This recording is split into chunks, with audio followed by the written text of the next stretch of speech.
It makes it 7 o'clock for our meeting tonight for our Board of Trustees Yes. for September Because it gave them 15th, time to go back. 2025. Let us all stand for the pledge.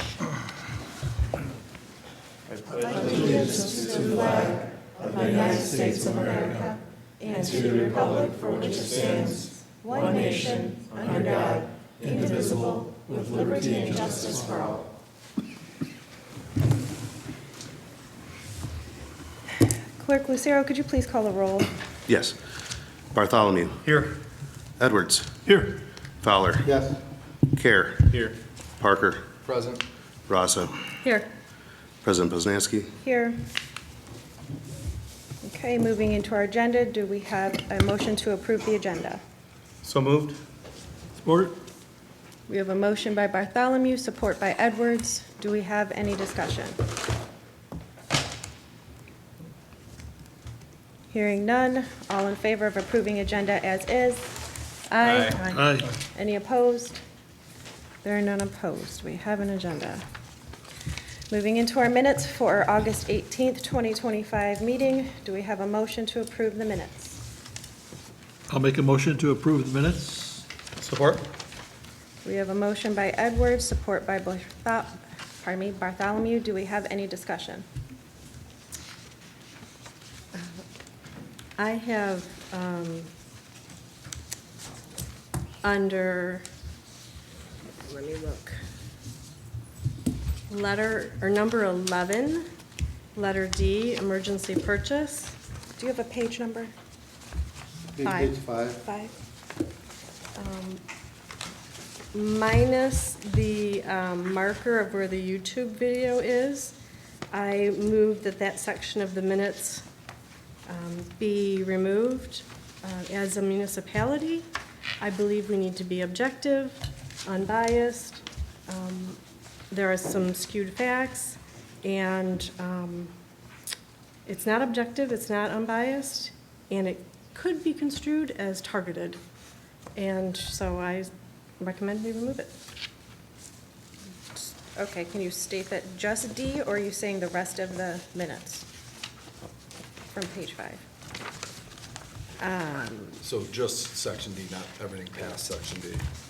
Correct. And the, where it says full video of the emergency purchase discussion, that can remain.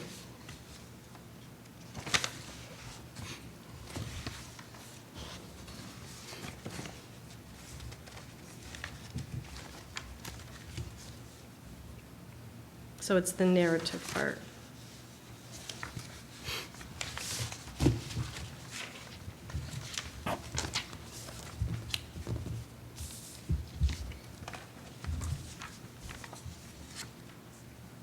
Do we have any discussion about it? Does the board approve, like?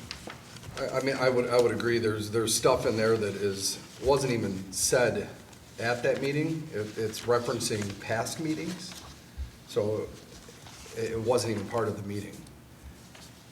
So, Well, I'm unsure. I mean, Clerk Lucero, do you put things in the minutes that don't get spoken at the meeting? It was to show historical context that when I'm asked to put something attached to a budget and not last minute, I put in there when that was last asked of me. That is the historical context. So if they believe that it is out of line, I to each their own. I can't tell you how I read it versus how someone else reads it. So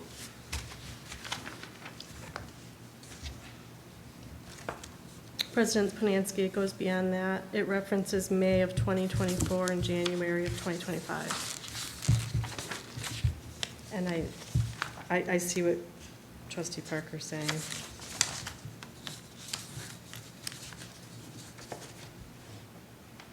Well, I have no problem striking it if that's the council's wish, but having a timestamp of a video that won't be there forever, I think it would behoove us to have some sort of context to the item, but then we can just table the minutes until it's reworked or they come back again next month. But I think there should be some context to the item. if I could, I'd like to also add, that was supposed to be May of 2025. I'm sorry, that was a typo on my behalf. I'll own up to that.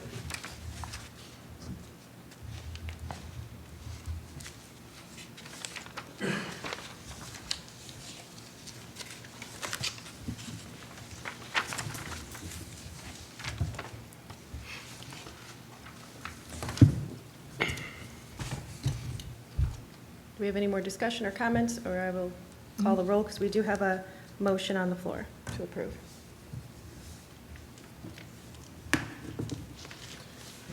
Thoughts? It's fine with me, so I guess I don't have a problem with it, leaving it in.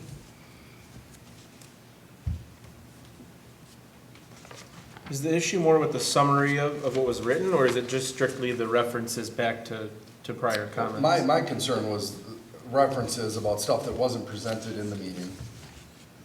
And then also, as Shelley stated, reading it, it presents a very one-sided explanation and not actually what happened at the meeting. Well, for me, there were some bits of facts that weren't accurate, but also through all of these other agenda items, there were no long narratives about what was presented and who thought what. And so, minus the fact that some of the facts weren't correct, things were referenced in the past, it's not objective, it's not unbiased, and why is this one particular conversation narrative placed in here when others aren't? And that's the point where it could be construed as targeted.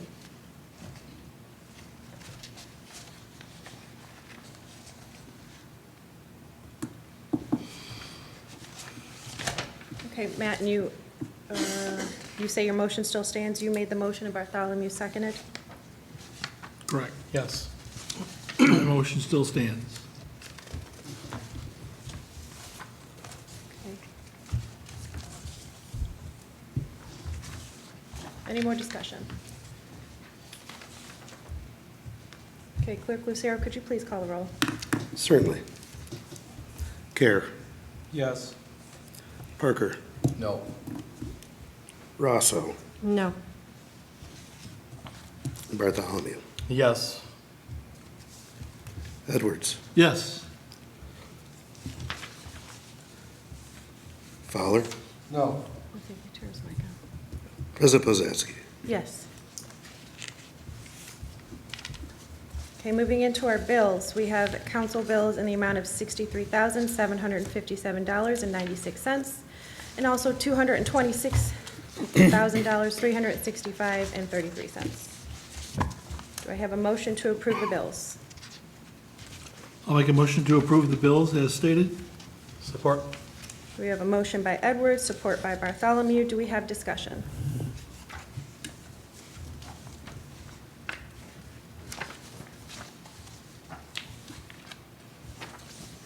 Hearing none, could Well, no, I was flipping. Yeah, so going through this, it looks like it was from Mitchell, the stay at Great Wolf Lodge.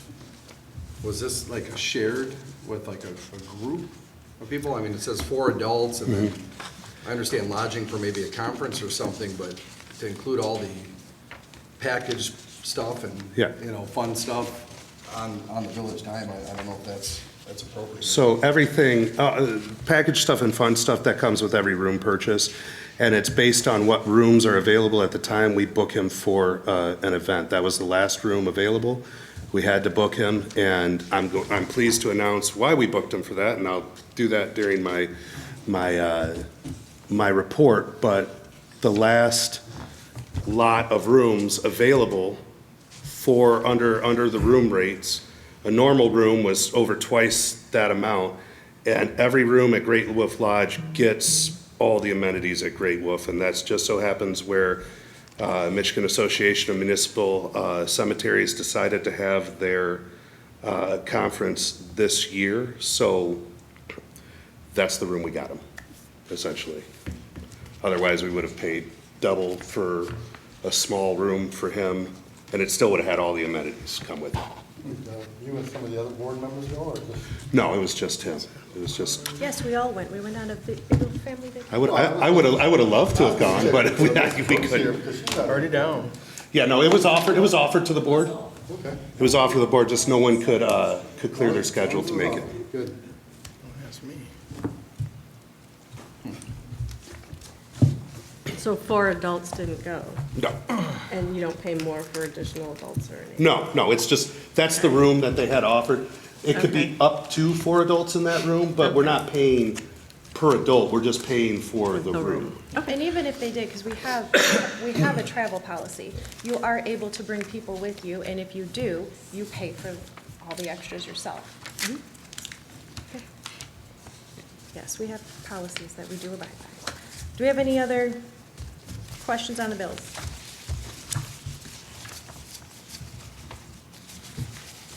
Okay, hearing none, can you please call the roll? Yes. Sorry, I had to clean my glasses.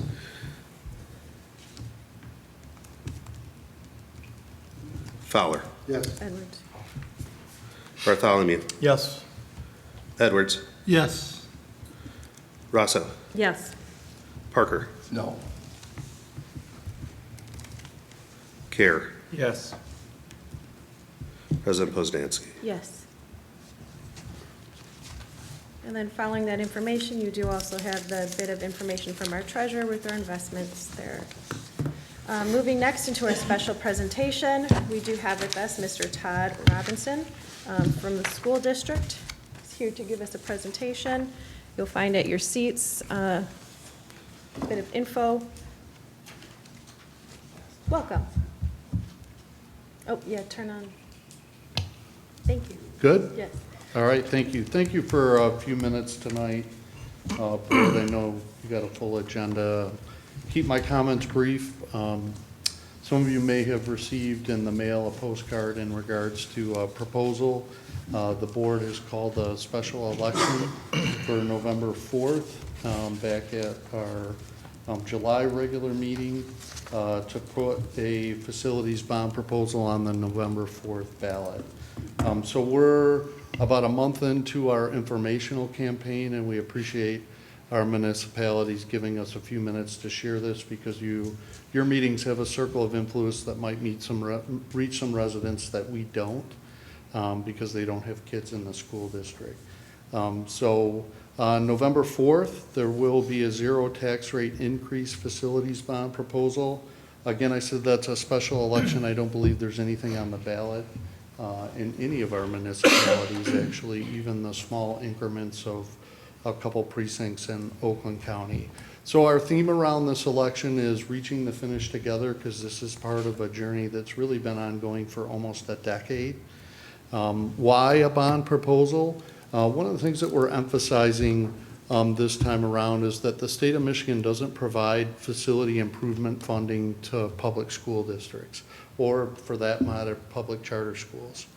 Local bond proposals are the only realistic way to fund large-scale facility improvements, and that's just the way the state does it. There are other states in our country that the state does allocate money in the budget to school districts for facility upgrades and maintenance. And there are also some states where the school districts actually have to go to the municipality to get money to upgrade their facilities. So in large part, we're in this quandary this year in terms of getting a state budget approved, that it appears it's going to come right down to the wire. So we've just been talking about the fact that, we're operational, the school year's open, we don't have our school aid budget for this year. We're hopeful that it's going to come prior to October 1st, but that will not include any facilities dollars. There was a long-term, or a comprehensive facilities upgrade research study done last year by the state of Michigan, and in only 3 or 4 of the simple categories of work, it was billions of dollars that the state's school infrastructure would need to be brought up to date. So since 2016, our community has supported funding our long-range facilities plan, which really has transformed our district. And I think more so than not in the last couple of years, more things have been completed that residents and people can see by driving down the road or driving by a school facility than maybe some of the upgrades that we've made inside in years past. Of course, the 2016 bond, the most significant thing in that was the new high school over on Jewel Road. But we did have to do some renovation at our old high school to become our one middle school. And some of those efforts have continued with more funding in the most recent 2021 bond. So our financial advisors in the spring of '24 began to discuss with us the opportunity to potentially go back to the voters at no increase to the current debt retirement rate to secure additional funding to continue the work on our facilities. So this is the final phase of a 5-phase plan that we finalized back in late 2018. Some folks have asked me, well, you weren't here in 2016 when we passed the bond. How would you know about a long-range plan? And so, that bond brought in about $82 million, of which we needed about 63 to 65 million to build the new high school. But we still had other needs. So there was clearly facility needs that we would have that wouldn't be covered within that bond. And we began to talk about not only future bonds, but also the renewal of our building and site sinking fund. And we mapped out this 5-phase plan, having no idea when the finances would be available. We certainly know when our sinking fund millage expires and when we would seek renewal, but that is far less. That's about $3 million that we levy and spend within each year. So zero tax rate increase, what does that mean?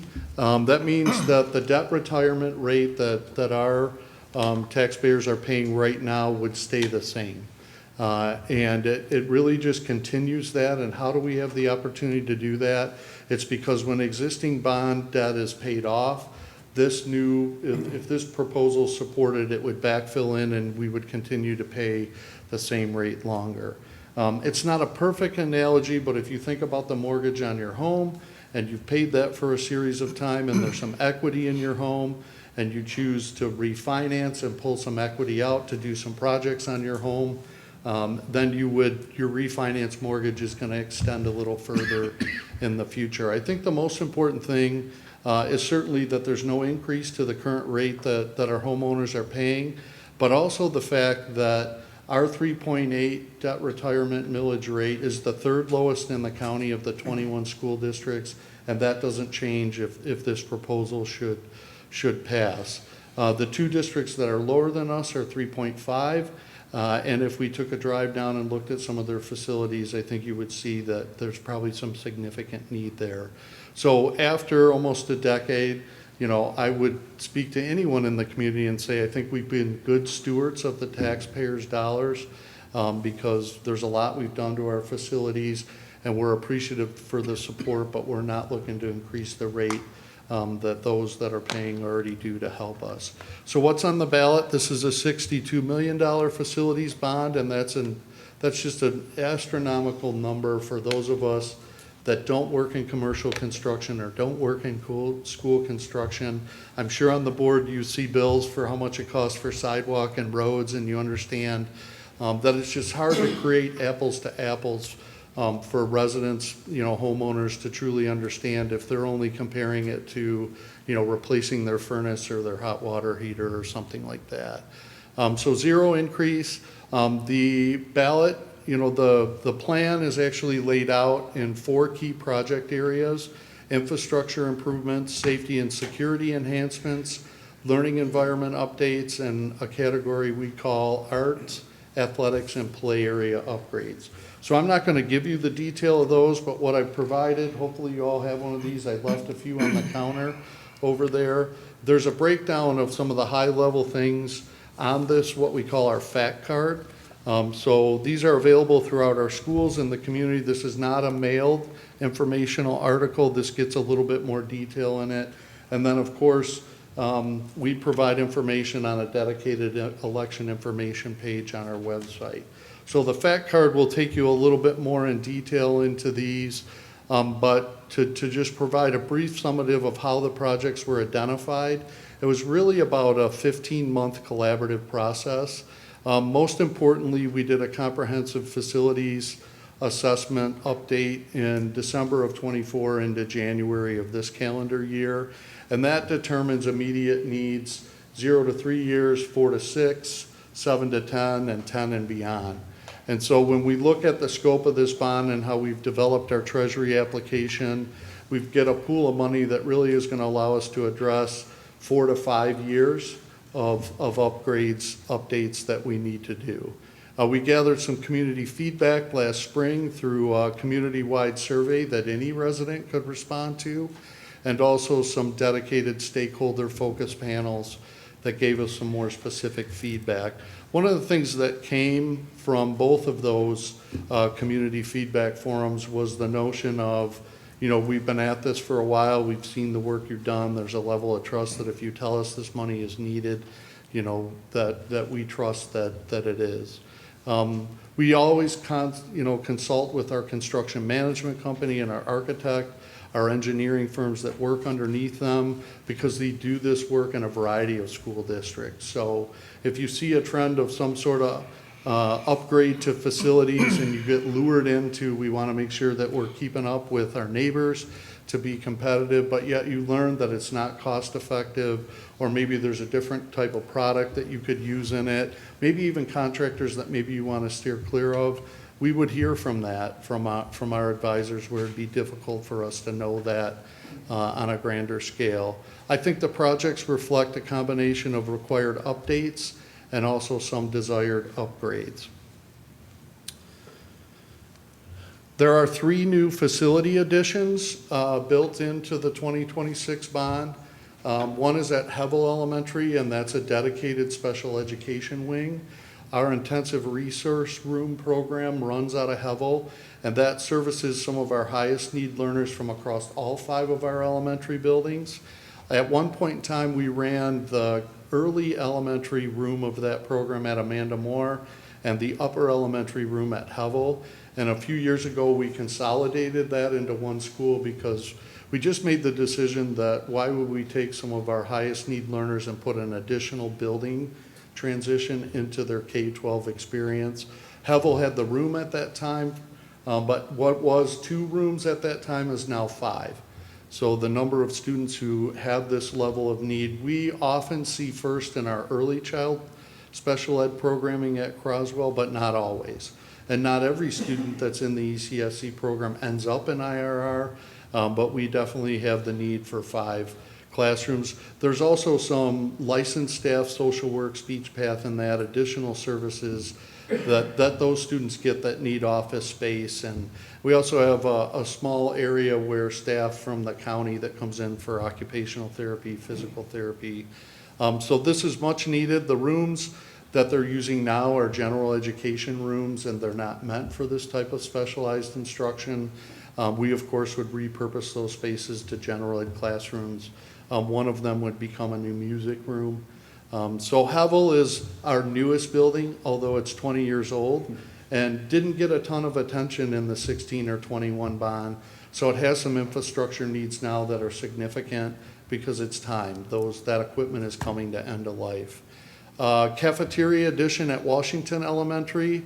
I'm not sure how many of you maybe have attended Washington or been in their cafeteria, but it's much smaller than our other elementary cafeterias. It is not acoustically pleasing when you have 100, elementary students in there eating lunch and chatting. So we'd like to put that cafeteria. We recently redesigned the playground at Washington to the back of the building. And when you design an elementary school, you want your cafeteria as close to the playground because the largest volume of kids go from lunch to the playground. And when you're taking all that traffic through the school in the middle of the day, it just adds a disruption. And believe it or not, the kids lose some valuable playtime and making that move from lunch to the playground or vice versa. And then finally, classroom wing addition to Romeo High School.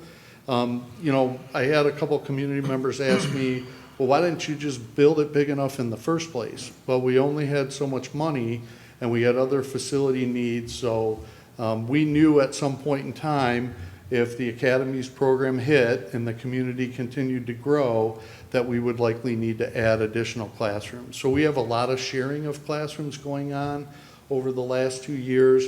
And we'd also like to have the ability to add another pathway in the Academies model. We've got some ideas of what that would be, but having some dedicated instructional space for that would help. So 3 new facility additions, which are really built onto the current facility, would be part of this. There's also a component of this bond that the board set aside some projects in 2023 because the escalation that occurred from when our treasury application was approved in July of 21 to the true construction costs in 22 and 23 and 24, we've seen dramatic escalation. We planned for a level of escalation, however, it more than doubled in some capacities since then. So we set aside a group of projects. We didn't know when the funding source would become available, but we have an obligation to the community to see those through. So if we do get support for the 26 bond, we would see through those deferred projects. That's going to amount to about 15% of the $62 million. And that number, of course, as we complete this group 3 and then the final construction in 2026 from this bond, we would have an exact number of what that is. What started as maybe close to $11 million, I anticipate is going to be right around 9, maybe a little bit less when we get to the end of the 21 bond. So November 4th is Election Day, but I'm here tonight speaking to you because absentee ballots will begin to come out on September 25th. So there's a variety of ways to vote, and they all lead up to November 4th, but we also know we have a lot of community members that want to vote on Election Day. So we're encouraging everyone to be informed and exercise their right to vote. There is the ability to get more information. If you go to the district webpage, and the top left corner on the home page, you'll see our election campaign icon. You click on that, it'll open up our election information page. There's a variety of resources there, and we continue to add to it. We're going to begin to push out some video resources, short video segments, because this campaign's a little different for us. We've been at this for almost a decade with the community, and we really want to say thank you. We appreciate the support that we've gotten, and so we've taken some, a short minute or two with some of our staff members to talk about the impact of the work we're done, and also, set a vision for what some of the future improvements would do to impact really our overall instructional program. And that's one of the things that's been a pleasure is when we've had the support of the community, we've been able to change our facilities to support instruction and the student experience. And whether or not you would ever step foot on our new varsity baseball or softball field, there's a sense of pride when you go out and you see that you're from Romeo, and these are the type of facilities we provide for our students and our families in our community. We are scheduling 3 community forums. September 23rd at Washington Elementary, October 9th at Hevel Elementary, and then October 24th, closer to Election Day, we're actually going to do one in the morning at Croswell at 9:30, and we're really targeting with that one the people that are planning to vote on Election Day or that early in-person voting, because they might not even know right now there's a special election coming. So any of those forums are open to anyone in the community. When it comes to the one at Washington and Hevel, we're specifically encouraging parents to come out to those if they want to learn more. Anyone can email me or call me at the administration building if they have specific questions. And then the last thing I would share, on the backside of the fact card, there's a small Q code, and you're going to see this on pretty much any publication we put out. And this is just an open survey forum for anyone to submit comments, questions throughout the entire campaign, and our campaign consultants monitor this every day. So if we get a theme of questions or misinformation there, we can pivot our campaign to get out and answer those and provide the factual information. So I know you've got an agenda here. I don't want to ask for questions, but I'm happy to take one or two should they exist.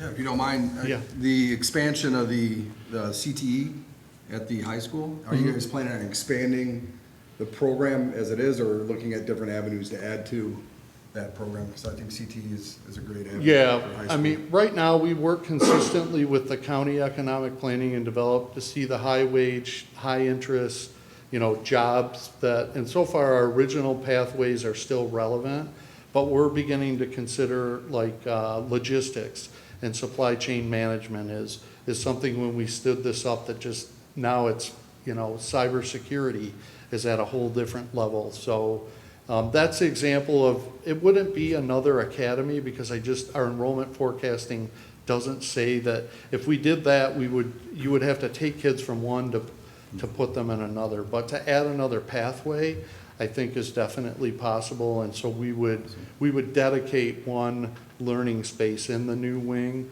to be specific to whatever that pathway was. Nice. Thank you. All right, I appreciate the time. Thank you. You know where to reach me if you have other questions. Thank you. Thank you. I do. I need my baseball back from when I threw out the baseball at the opening last year. I never got it back. Well, that's my athletic director supposed to be getting that signed, isn't it? I'll inquire about that for you. Okay, moving into our correspondence, I did not receive any requests for correspondence. And then into our public comment. Now is our time, one of two public comments, where you have 3 minutes to speak at the podium about any topic you would like.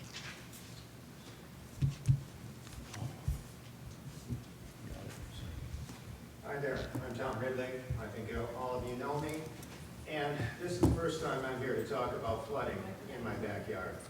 I've spoken with several Can you individuals. turn on that Can you mic? turn the mic?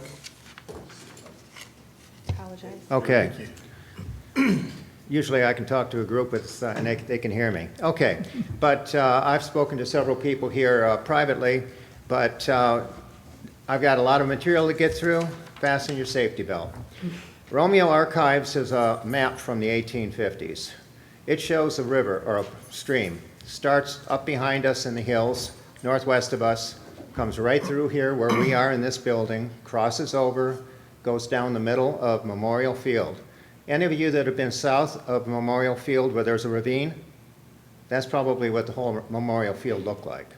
So at whatever time that Memorial Field was made, they terraced the earth down on the Morton side. You can clearly see it where the parking lots are, and then a nice flat as it can be until you get over to the property line with the houses. Where my house is, that field is 2 feet above ground level still. Now, where did that drainage go? Well, if you're up here, you go up to the water tower, or you go out in front after you leave. You know, there's a transformer right by the curb, and you look down, you'll see a metal grate, and you look in there, you see a nice big concrete storm drain. That goes diagonally across the baseball diamond and dumps into an earthen ditch. And that all goes eventually into my yard. Because the way the ditch works is it's on school property, it's above the natural ground level, so there's a berm along the edge of it for my entire life. As far as I remember, it's always been that way. Now, the key is to maintain it. And I'll have to tell you the school gets an F when it comes to maintaining that berm. Now, in my time that I've owned the house, probably 12, 13 years ago, and I had a police report too, I mean, it floods half of my backyard. It will flood the basement of my carriage house. This year, it's 13 times. Last year, it was 11 times. I have very graphic pictures. I need to put together a presentation with pictures. But Ms. Campbell, the superintendent, along with Don Groton, head of maintenance for the school district, both visited my property and did a re-groomed and reworked the whole You ditch. have 30 seconds. What's that? 30 seconds. Okay. Well, at any rate, they fixed it then. So let's get up to now. 2 years ago, Chris, who is now the maintenance officer for the school, I had him to my property, spent 2 hours. We visited everything. We walked all around. I don't know who he has briefed on this. The question is, what the hell have I been doing for the last 2 years? Green space. That's the reason you haven't heard about the flooding. Picking my battles. Now I'm on this battle, because we know about the other one. That's all I have. I'm going to be putting together Justin has been to my house. He has walked the property. Jamie. Sorry. Okay. And if you have any questions, of course, if you don't ask me, Jamie will be glad to answer because I think he has a clear understanding of the situation. Thank you. Thank you.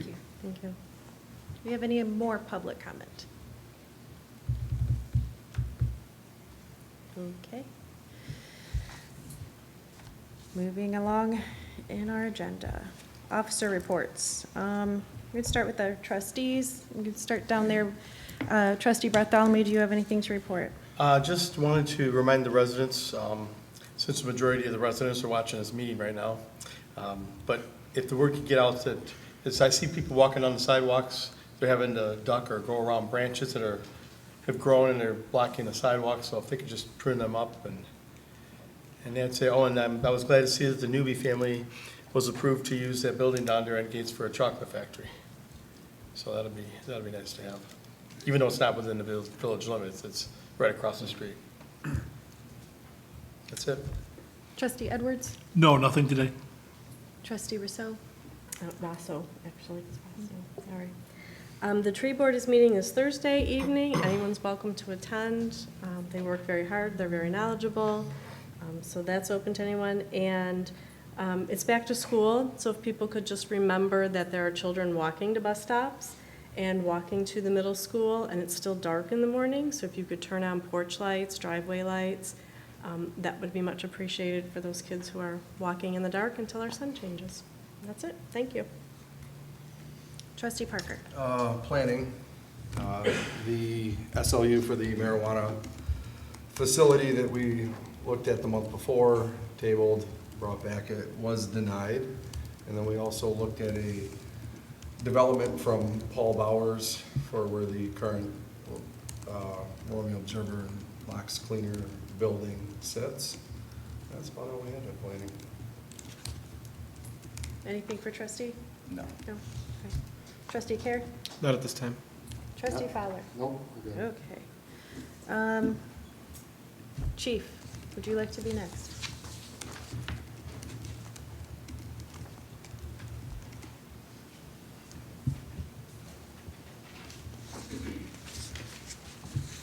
Quickly tonight, just two things. The accreditation process, or the accreditation of the police department will begin next week with the first steps. That's about a 1.5 to a 2-year process to complete. And lastly, many of you may recall a couple of months ago, I let you know about the fire department's decision to take their dispatch services to the county. I've been keeping a spreadsheet since that time period.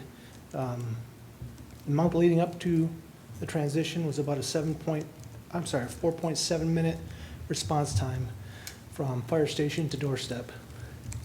Since that transition, that's increased to 7.2 minutes, exactly a 2.5 minute increase to the response time to residents in the village. I'm sure there's been conversations with them regarding this, and they discussed an improvement plan or anything? We have met with Comtech, as well as the fire department. Madam President was a part of that. At this point, it is what it is. We are continuing to work on a way that we could go back to toning out ourselves. That would be truly the only option for an improvement plan, but that would take willingness on Bruce Township's part, because it would take us going into their building and installing. We will purchase and have to pay for, we're waiting on a quote, but it would take the willingness on Bruce Township's behalf to allow us into the building to install equipment in order to bring back the times to what is appropriate. I gave at your table the fire runs and ALS for, I apologize, I didn't get them by the time I put the packets together, but if you look at them, what you see isn't the full picture, it is a piece of the picture, and even then, some of it is, there's runs in here that are a little more than others. Couple that you can see, alarm and on scene is 5 minutes. Just think, so by the time they have alarm, respond on scene, before that alarm, we get a phone call at the village dispatch. That time is not on here. That could be anywhere an additional minute to 2 minutes. So this is just a piece of the puzzle. I'm not saying that these numbers are inaccurate. I would say at best, it doesn't give you a full picture. An additional item would be that, say for number 1, time on scene is 17:29. I can guarantee you there's seconds at the end of that. Everything has seconds at the end of it. So that could be 17:29 and 54 seconds. That's practically another minute. So we're getting information from Bruce. It's just a small piece of the puzzle, and it's not quite the full picture. But yes, we're continuing to work on what we can, and it will take willingness on Bruce's behalf to work with us. What I put in place as a police department, however, is that with every medical run to the village, a police officer will respond. And they're usually there inside of a minute, minute and a half. Now, they're not ALS trained and certified, but they do have basic medical certifications. They are AED I was gonna say we have certified. AEDs. They are CPR certified. In the event the patient takes a downward turn while we're waiting for the fire department to arrive. So we have put that measure in place to minimize risk to the community. Yeah, and just so we're all aware, I did deliver that $830,000 check to Bruce Township today to pay that contract for the year. Isn't there language in the contract that says that they have to maintain that And- level of service? And provide Romeo no less service than they provide themselves. And at this time, that is exactly what's happening. But in order to agree to that, you would have to believe what we're saying. And so if you just want to say, no, that's not true, that's not the story, we dispatch in 28 seconds. You're not, again, you're looking at a piece of the puzzle and not all of it. Oh, directed me. No, I thought you I'm were just, directing no. I'm like, no, No, I'm trying, not I you. believe you. I'm saying on the other Yeah, side of the gotcha. table. Good? Thank you, Chief. Clerk Lucero. Yeah. Report. So I don't have a lot. Peach Fest went off without a hitch, seems to be a success. Don't have anything there. Just a reminder next year, because it's been happening for years, guys. If you need a permit, just come in and get a permit. We'll fill it out. It's painless. There were a couple issues Thursday and Friday where I had to go out and make sure people had permits. And they're repeat offenders. They know it every year and they just don't do it. They're the reason we have. Speaking about the Peach Fest, I'd like to take a moment to acknowledge an individual who was critical in building the Peach Fest to what it has become today. His name is Mr. Bill Strachan. Mr. Bill Strachan was a Lion for almost 40 years, and he passed away on September 2nd. Similar to Mr. Russell, he was a friend. He was a mentor, and he will be missed. And so thank you for your service, sir. Talking about Mitchell, going back, Mitchell received the I don't even know how to say it, Cemeterian of the Year Award from the Michigan Association of Municipal Clerks, which is why it was so important to get him there. And when we saw that it was the last style of room available, we didn't care. We had to get him there so he could accept this honor. So congratulations, Mitchell Foster. If you guys know what the cemetery used to look like prior to Mitchell being the sexton and really taking care of it, he's turned that place around. He takes a lot of pride in that cemetery. So again, congratulations, Mitchell. And then lastly, I'm going to be putting together a memo of understanding, but going forward, if there's complaints and whatnot, even from this board, we need to handle it as though it's handled by the same steps that if anybody in the village has a complaint about anything, are needing to seek information about a topic, because we run the risk of breaching the state's Ethics Act. So, just calling me, asking me to check something out, that does not suffice. I cannot do that, because it puts us into a place of liability where it looks as though I might be targeting people, and we just don't want that. And then, and actually, one more thing. When I first came on board and I wrote minutes the way I wrote them, I was told they were incomplete, there was not enough information. So then I added more information, then I was told it was out of context. So then I wrote it as just completely being transcribed, and no one liked that either. So, to a degree, it is in the purview of the clerk. I'm going to write them how I write them. And I'm sorry, but it seems as though however I write them, nobody's happy anyways, so I'm just going to continue to write them the way I write them. And that is my report. Okay, moving into president report. Just a reminder for all of us here, next Monday, September 22nd, we do have that joint DDA and council meeting. I would just like us to note, though, that it will not be in this room. It's next door in the Parks and Rec in the Silver Room. This room, I realized we had already booked, so we will be over there in the Silver Room. I will send out an agenda to the board this Thursday, really quick as a reminder, so you'll get a really big envelope at your door, not just a small one, so that you see it and you recognize it as a reminder for next Monday. The next thing is we have our one source guide. I put a flyer in the back of your packets for you. This is something that was brought to the table by Supervisor Pavetti. We often receive a Parks and Rec brochure, you receive a library brochure, you receive, maybe you live in the townships, so you would just receive a flyer from Bruce or Washington. This is something that we are all collaborating together. It's a cost savings and a cost share, and then it puts all of that into one spot. So you will receive this one, it's practically a magazine because it's 50, 60 pages long. Between the Village of Romeo, the DDA will have a page, Washington Township, Bruce Township, the library, Parks and Rec, and Star. So all of your information will be coming in one source, one magazine going forward. The village has a 2-page spread in there, and we'll be putting stuff in there relevant to the season, leaf vac, snow shovel, anything that's happening at that time that needs to be known about. Attended the Ford Task Force meeting for the month. We have moved these quarterly. It was just a bit of a refresh. Nothing to note that I am able to share. We do have, let me read this, our hydrant flushing is coming. We have our notice from the village DPW. We will be flushing area 1, which is the west side of the village, on September 29th and 30th.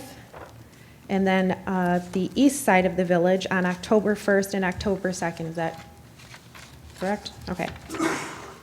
Any flushings will take place between the hours of midnight and 5 a.m. Please make arrangements to have your water softener regenerate its cycles during non-flushing hours. Again, that's between midnight and 5 a.m. So if you generally have your water softener doing its cycle in the midnight hours, maybe change it on those dates. The flushing of the hydrants may cause discoloration of the water throughout the village for a short period of time. Please note this when washing your clothes. If your property is outside the village limits and serviced by village water or is located within the Romeo Industrial Park, please review the schedule accordingly. Have that. Just a bit of a advertisement. We have our Witches and Warlocks. It's called Witches and Warlocks Return to Romeo. This is where we have our downtown trick-or-treat for all of the vendors, and we are extending this into trying to break a Guinness Book of World Record for the most witches and warlocks in one gathering, and trying to officially name the Village of Romeo as Halloween Town.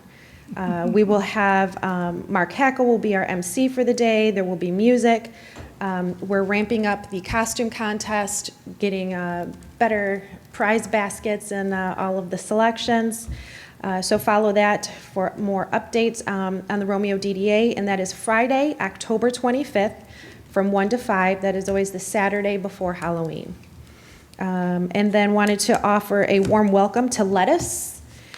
If you haven't gone in there yet, stop in. It's delicious, fresh. A little bit about them. It's known for its fresh, customizable wraps, vibrant salads, and comforting homemade soups. Lettuce brings a healthy, flavor-forward concept that's perfect for quick lunches or relaxed meals with friends.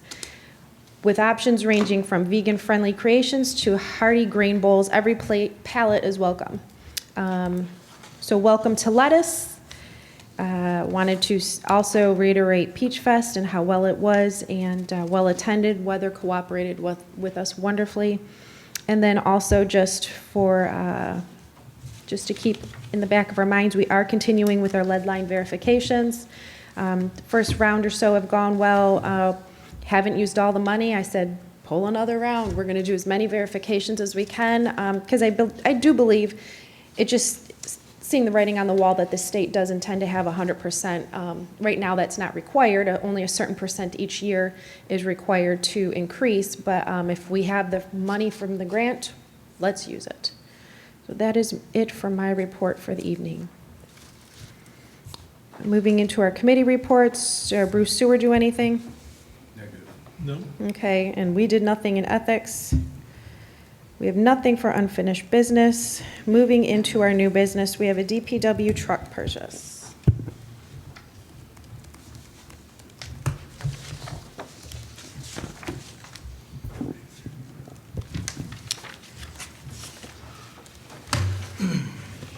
Good evening. In front of you should have two bids, quotes on two separate trucks. You only have one bid because we're going through state contract, which is guaranteed lowest price. That's why I only have one quote.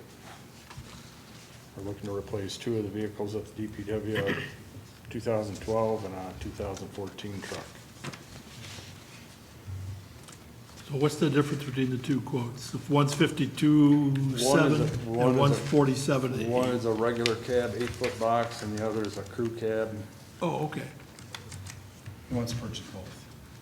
Oh, one I of say, are each. we looking for two of one or one of each? One of each. Gotcha. And what was budgeted? I know we budgeted. 100,000. Currently, that's, I think, 100,600 between the two. Mm-hmm. And we didn't look at Chevy, GM, or Dodge. They're all state contract, so they're all gonna be lowest price. I stick with Fords because we have all Fords, so we stock the filters, you know, stuff like that for them, rather than stocking, you know, oil and filters for Chevy, oil and filters for Dodge, what have you. They're all interchangeable with the Fords.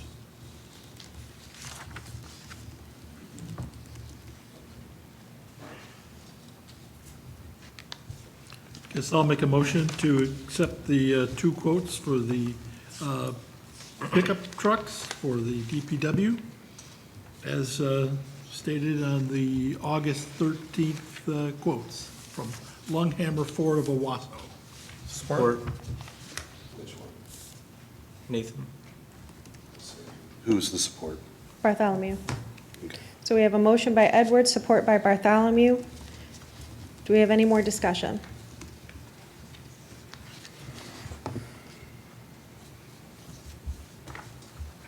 Okay, hearing none, Clerk Lucero, could you please call the roll? Care. Yes. Fowler. No.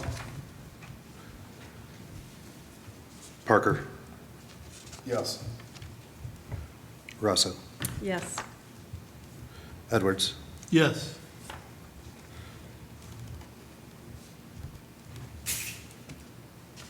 Yes. Bartholomew. Yes.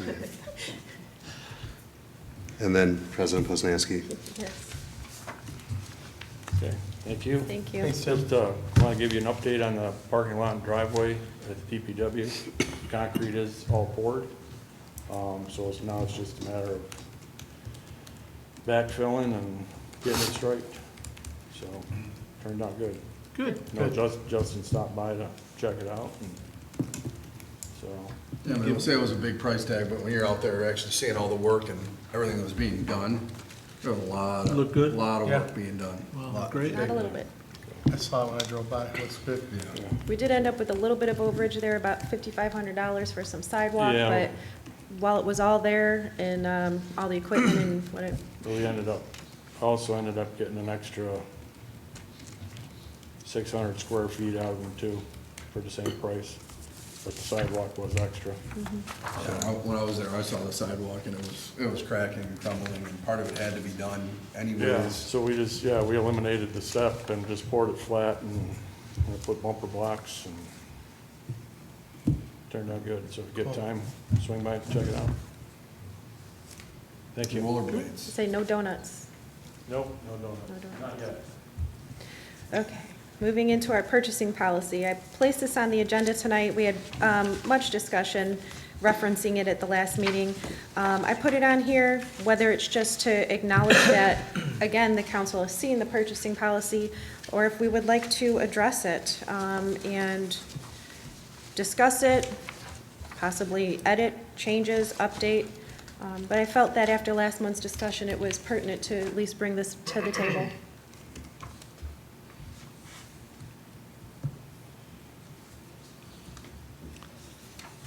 I think the policy that we currently have, which is this one, is just fine. I think we have trouble sometimes living by it. It has to be, we all have to be reminded of it. But I think the policy is there for the correct reasons, and if we can't get 3 bids, we have to have reasons why we can't get 3 bids, such as Tim just gave. Yeah, we do have a single source purchase option in here. And even when we speak about RFPs and RFQs and bids, it's in here, it is listed that purchases greater than 10 grand require the development of a RFQ, an RFP, or a request for bid. So at that point, it is the person requesting their choice. And I think that's the sticking point, is we keep saying, no, it should be this, or it should be apples to apples. However, this allows for a bit of ambiguity of the person or the supervisor generally asking for the purchase. They have a choice here to develop a quotation, a proposal, or just request bids. And I think that seems to be our sticking point. And if we want it to be more specific to certain times and certain ways, so that when we get here, we're not saying, well, you didn't do this or you didn't do that, well, then let's make it a little more specific in the way that we would like it to be seen.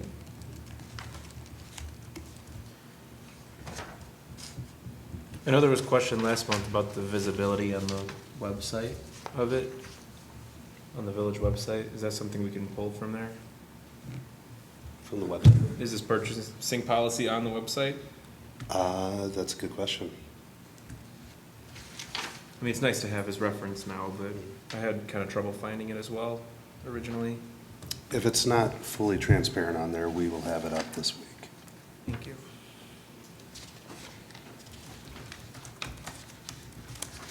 Yeah, I mean, I know it was brought up last month, and you questioned the three bids, and if it needs to be put into writing to specify that I guess we should, but I think it's commonly known that if you're obtaining 3 prices, it's for the same thing.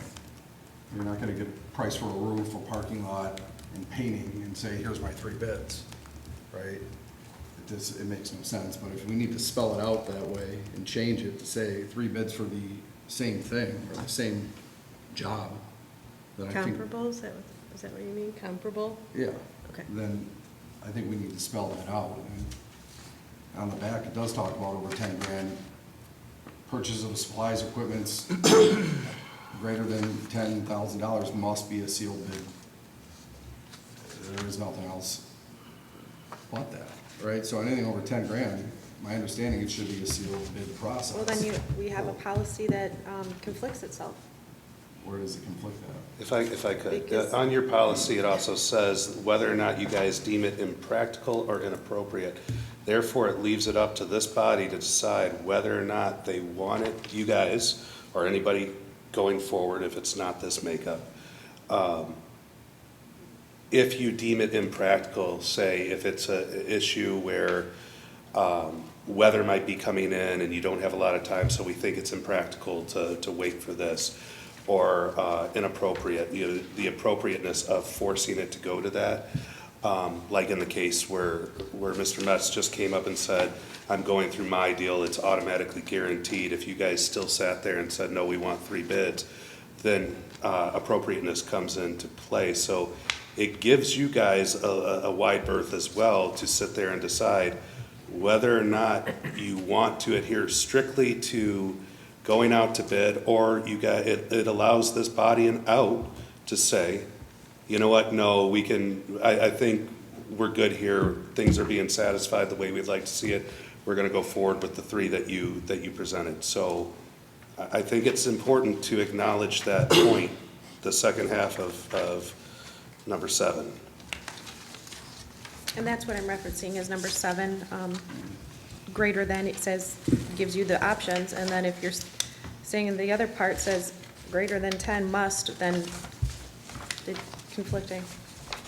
Oh, I get it, but then that would mean that the topic has to come before the board before bids are obtained, right? You would come to the board, we would discuss, all right, we want to purchase pickups, we know there's a bid or a low bid with the state, we don't need that, we can deem it appropriate just to go out and get the quotes, but if it's something different, then we should see that prior and decide if that's what we want or not. It shouldn't just be presented to us. And it also talks about a memo, right? I get it, thank you for explaining state bid. It says there should be a memo attached, put in our packets through the clerk of why we're only purchasing from one, right? So, I mean, it's spelled out pretty clear. It's pretty easy to follow. And I think it's one thing I've chimed on almost every month since I've been on this board is we have a policy in place and it's loosely followed. No, I think it is followed, and we have done our best to follow it, and so have the supervisors. And I do think that if you would like it to be clearer, then make it clearer. But there's nothing in here that says bring it to the board before that we bring in bids. Unless I'm missing it, please point it out. It talks about a sealed bid process. I understand Right, that, but over what you 10 just grand. suggested was that before Right, and a for supervisor would sealed go, bid to they would be come here appropriate, first.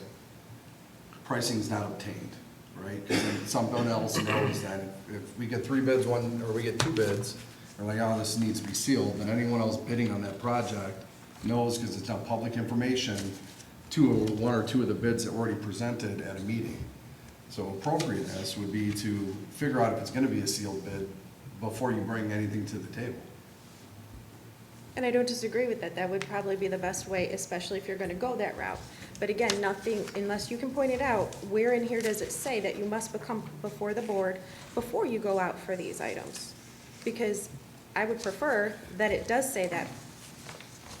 That's what I'm saying, if it needs to all be spelled out clearly and you need a step-by-step process, then let's put that in there. We do, I mean, because you continue to have an issue with it, and you say it's easy to understand, and I guess if we all thought the way of trustee Parker, then we would all see it that way.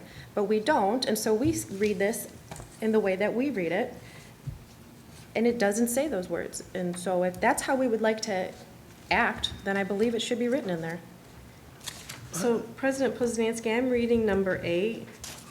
Does that not satisfy what you're saying? I guess I'm not understanding. Where it says, if it's a single source of a dollar amount in a memo to the Board of Trustees, is that not addressing what you're saying? No, I would believe that if that's something we want to come before the trustees for that item, it specifically says that. But if you would like, before a supervisor even goes out for a bid, a quote, or a proposal, if this board wants to see and decide that first, then I think it needs to say that. Okay. I don't think that's necessary. I think that's adding another 30 days to the I know, proposal. and that's what I'm saying. So we've been acting in the way that it says if it's above 10 grand, get some bids, some quotes, and that's what our supervisors have been doing. Right. And then now we're being told, well, it's easy to read and understand, why aren't you doing what it says?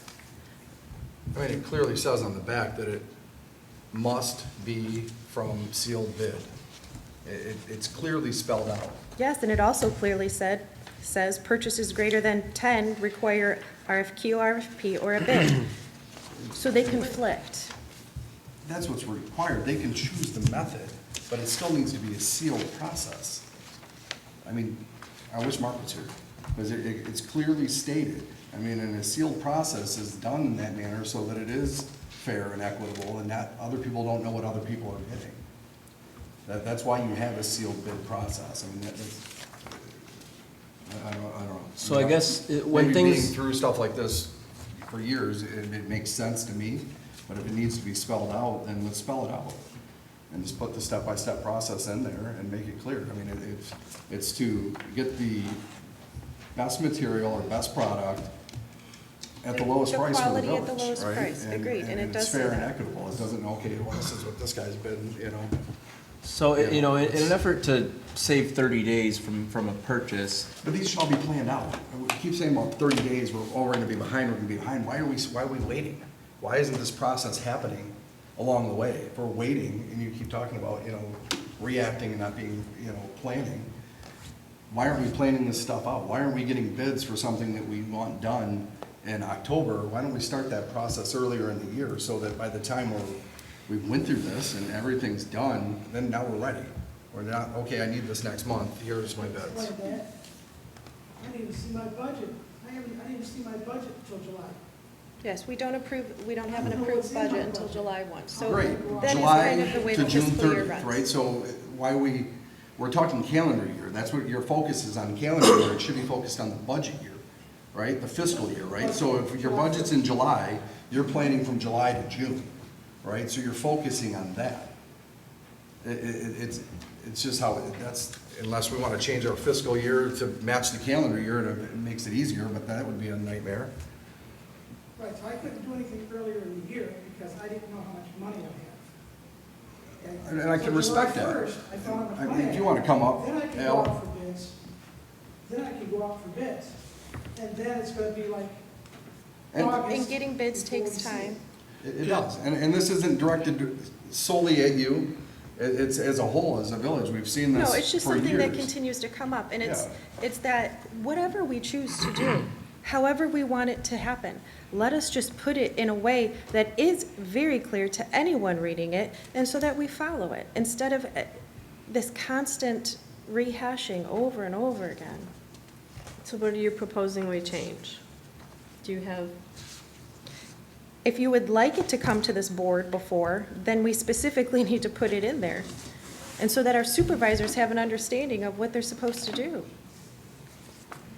I don't think that's a good idea, especially, because a lot of these purchases are made for maintenance issues. I know, but And then, you're but they're already behind the gonna, 8 ball by the time you even find out it's a But then problem. they're And gonna that's go spelled do out it. here. Emergency purchases are different, right? And there's leeway in the policy for that.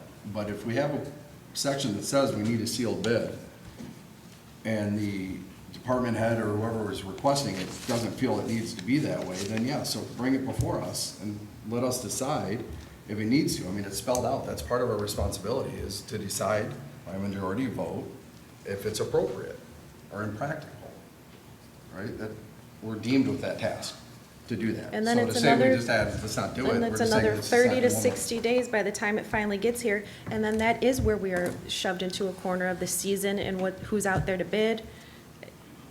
We're making it harder for ourselves than it needs to be. I agree.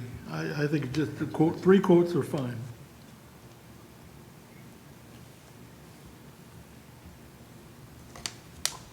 I think we're all agreeing that 3 quotes are fine. I don't think we Right. need the sealed bid, we're not selling property or anything. Can I ask a question? Well, So that's then, on, so then then we we need should, to. if we're gonna change it, then are you saying we should take that section out of there and say we don't require a guess so. sealed bid? And then we would then really gotta look at why was that put in there and why have we asked for sealed bids? Or change the amount. Do you know how many, like, 10 grand, this was 96, do you know how many, Respect what does that. 96 equate to in 25? Come on. Based on my salary increase or based on the cost of living increase? 'Cause not much of a difference. I mean, that could be across the board. I mean, even just Yeah. a supervisor's amount, $1,500. I mean, sometimes Al has parts, Tim has part, like, maybe that's where the I get change it. needs to It's just, I happen. feel this policy was put into place to protect taxpayers' dollars and to look at, you know, 3 reasonably comparable quotes for a project or material, and go with the least expensive. Quality. Sometimes the least expensive is not quality. Yeah, but that's how it's spelled out. It talks about that. You know, going with the least of the three based on. No, it says quality. Quality Yeah, at the that's what I'm lowest saying. price. That's what it's based on. Can I ask something, please? Lucero. So you guys say 3 bids. I brought 3 bids. Now, it was under a service contract by our provider. And I brought you 3 comparable quotes, and then I was told that's not good enough.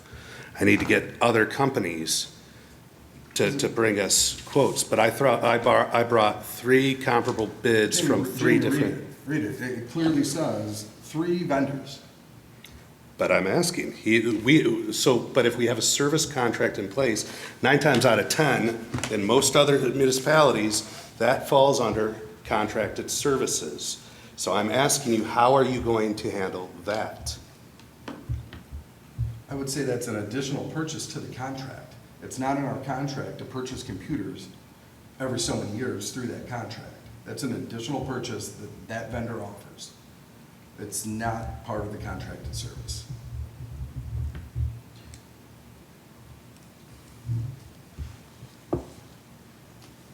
We have Mark that's contracted to do certain things, and if it's additional, Well, I get it, but I'm also saying, 9 times out of 10, contracted services, you have him because he was the lowest, and that kind of falls under the same lens as my deal, in a way. So I'm just saying it's something to consider. There's other times you require 3 bids and then ask that it be attached to any budgets when they've already been attached to budgets, and then they're denied. So just saying, you're potentially opening up a Pandora's box, which I'm all for. Open it up, make sure, for me, take the ambiguity out of it so that even a kindergartner can understand it. Because, apples, it's not always apples to apples. Someone's comprehension might be different than another's. And as clearly stated tonight, you're reading it a different way than some other people are. So just make it as plain Jane as possible so that there is no potential for trip and fall hazards. Spell everything out if that's what you deem. Otherwise, you're going to get what you've been getting.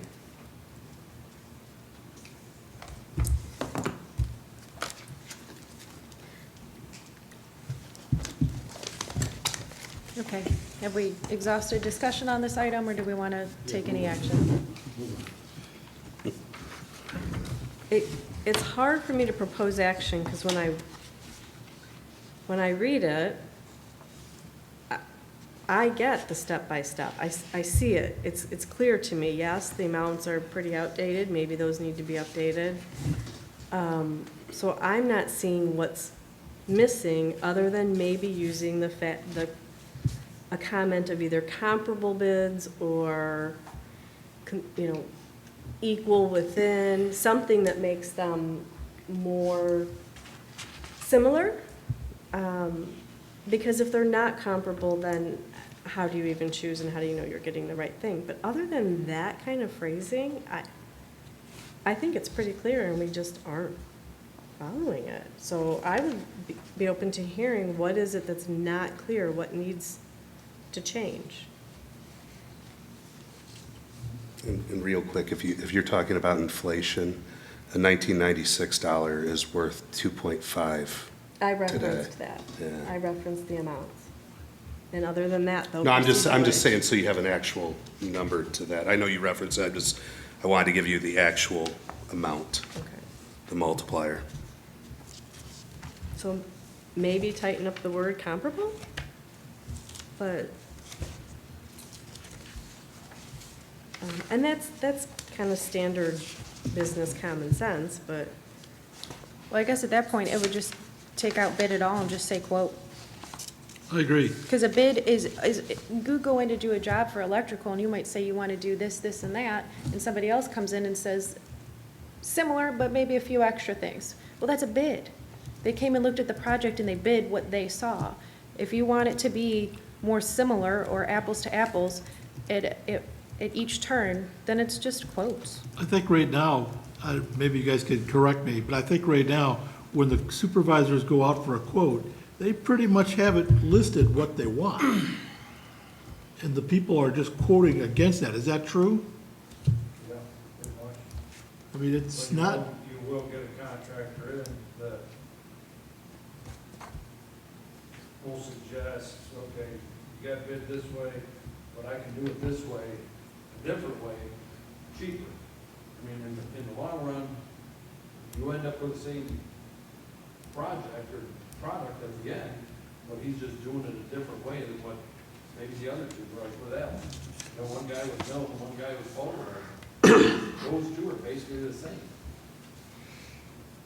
It's just the other guy was just milling and putting 2 inches, but the other two quotes were basically the same. You're gonna end up with the same product at the end. So, Didn't you guys approve a job for wastewater for a generator, and some things were omitted by the contractor, and then come to find out, no, they actually had to do that per engineering, and that brought the dollar amount back up? So I mean, that's kind of what Tim's talking about. You have people that sit there and say we can do something cheaper versus this guy, but then you find out why it's cheaper. It might not be to spec. It gets approved, and then it creates a delay in the whole system.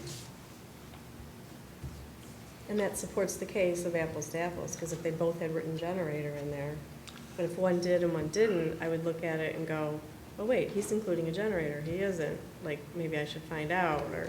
I believe it was written by the engineers, the specs of The everything. specs on that were. And then it was decided by I could be wrong, but I think The it was. contractor bid it differently in an attempt to save the village some money, but which, then all these bidders should be allowed to make that same assumption. Yes, You should go back to the other two bidders and say, yes.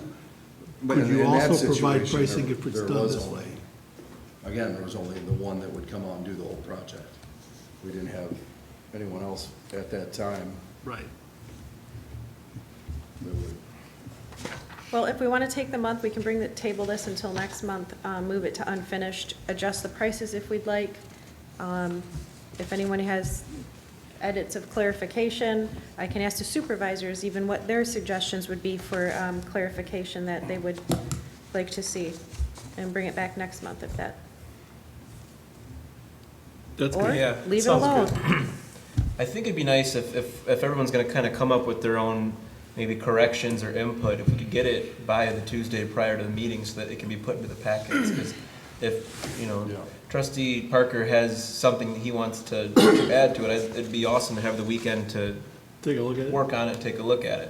I That's a don't- good idea. Otherwise, we're not gonna get it done next month if all 7 people on the board have different stuff they wanna add. Yep, just send an email with your edits. I'll literally just print off everyone's email that you send in, and then we can all see them. To the clerk, right? Sure. Okay, do we have a motion to table until, postpone until October? Motion to postpone until October. Support? We have a motion by Care, support by Edwards. If there is no discussion, all in favor? Aye. Any opposed? Okay, moving into one more request at the wastewater treatment plant. Al?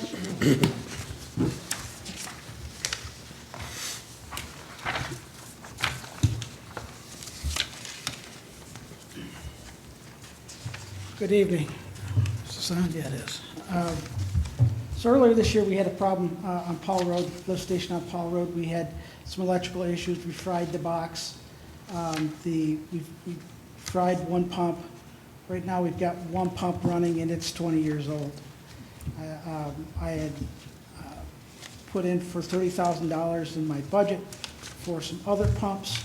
I'd like to pivot and to get 2 new pumps for Paul Road instead. I've got 4 quotes in front of you right now. Now, I'd like to point out they're not all the same, right? 3 of them have 15 horsepower. One's got a 12 horsepower. They got different size impellers, right? Because they're 4 different pumps, but they'll all do the job. We gave them what we have, and it says, give us something comparable.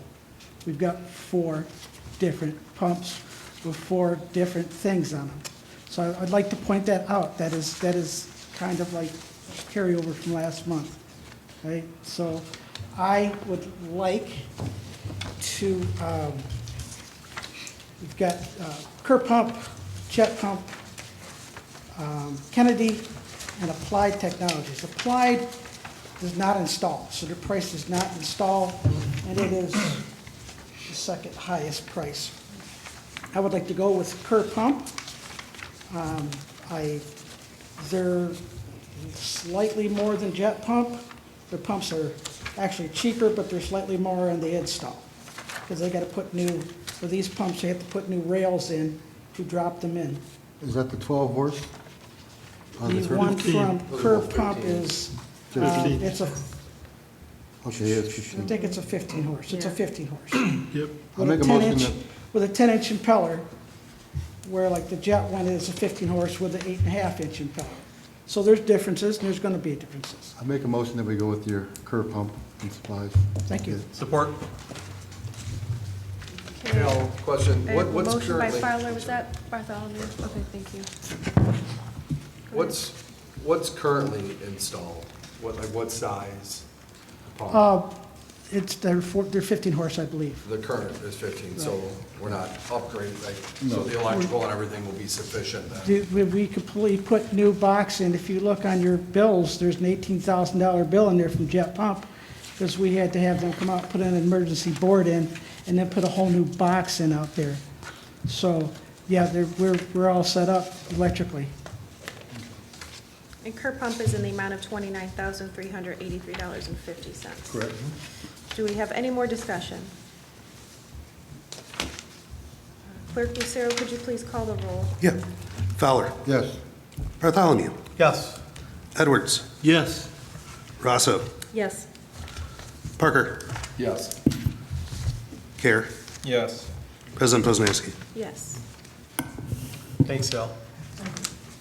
I do believe we all want to take the best care of the village, and we want to manage it in the most efficient and responsible way. So if we, just trying to find a way to work together that we can get these things purchased, and the council feels like they're doing their due diligence at the same time also, and just working together. Moving into our last public comment, you again have 3 minutes if you would like to step up to the podium.